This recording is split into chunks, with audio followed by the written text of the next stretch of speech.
Hey, what's going on, y'all? I just got done with the utilitarianism pre-record, and I had several tries, and I was trying to do a 20-minute one, but that didn't work. So I'm gonna get into it again.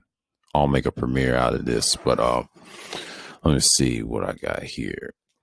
So we discussed it, right? So it says the moral worth of idea, right? Well, like I said, it talks about it, and we get into philosophy basics. I mean, you can find this philosophybasics.com.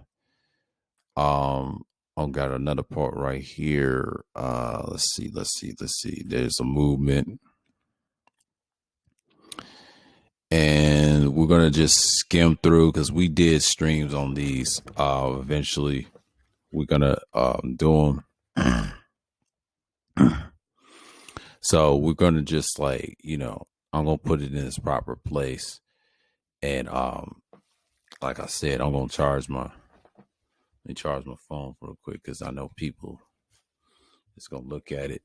And again, I know it's one view and things like that. So, I'm just looking at it with again. And, let me put this in a playlist because this is important. Yeah. Yeah, I'll put it in there. So I did pre-records and just gonna get the update. Okay, so we're gonna skim through. Okay, we got the introduction and that's the basics of it, and we're gonna get into the movement and then we'll switch over. So I'm gonna read half. I'm gonna get to the part where it says utilitarianism starts from basis the pleasure, happiness intrinsically value, the pain, suffering intrinsically disvaluable, and then that anything else has value only it causes happiness or preventing suffering. Instrumental or means to an end. This focus on happiness or pleasure as the ultimate end of moral decisions makes it a type of hedonism and is sometimes known as hedonistic utilitarianism. Utilitarians support equality by the equal consideration of interests, and they reject an arbitrary distinctions as to who is worthy of concern, who is not, any discrimination between individuals.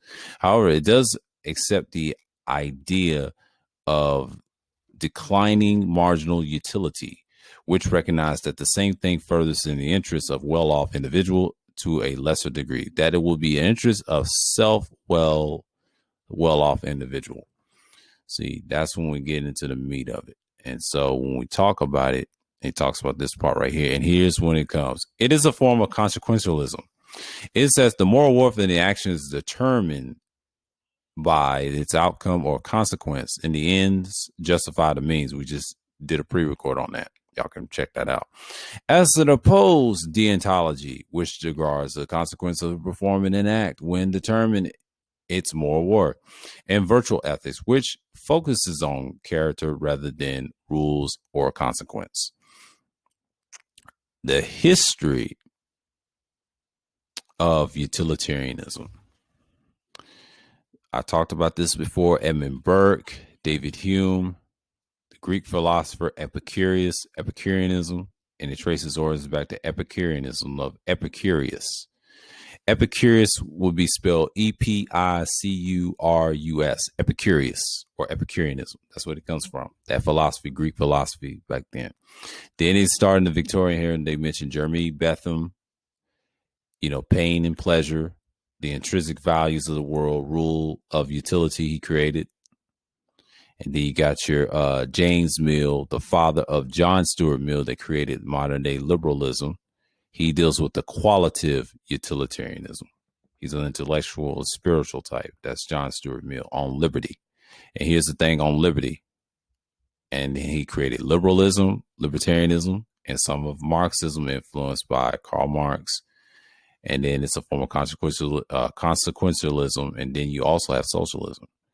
And everybody's got criticism. We just discussed that in the pre-record. So we're going to get into the other side of the philosophy as well, of the greatest number, intrinsic values and things like that, hedonism, Epicureanism, and all that stuff, and on liberty. So other utilitarians, they got the Henry Sidgwick and things like that. Richard Hare, J.C. Smart. He died in 2012, and Peter Singer is still alive. So Betham is one.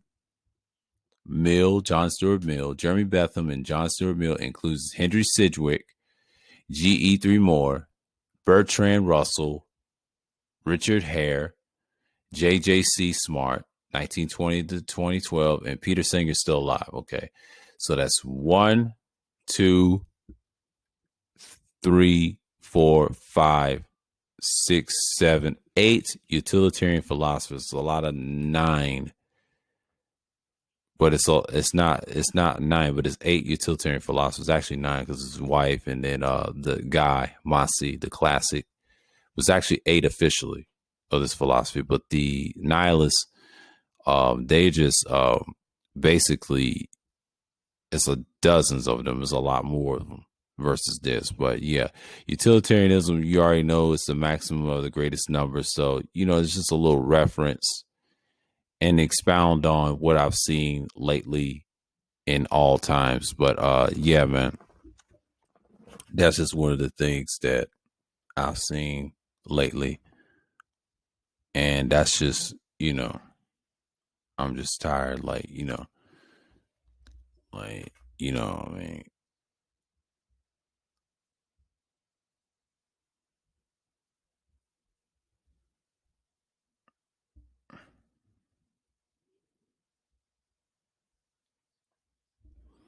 yeah, I don't have to do it. So, we just talk about ethics here and things like that. So I'm glad I did the stream. I just give you a little piece of the philosophy and things like that. So, and I just want to come with that, see what y'all was talking about. But yeah, man. And I'm gonna put this as well. And yeah, basically that philosophy has been thrown around in certain I've seen in certain 2.0 spaces that talks about the esoteric stuff. I'm talking about the manosphere in particular, on the black side, on the white side. I mean, so-called white side. I call it mainstream manosphere. But I've seen that been thrown around lately because people using words that don't know what they mean, but I actually do research. So with this one, sit tight, enjoy. Until the next one, Grace Skull. Peace.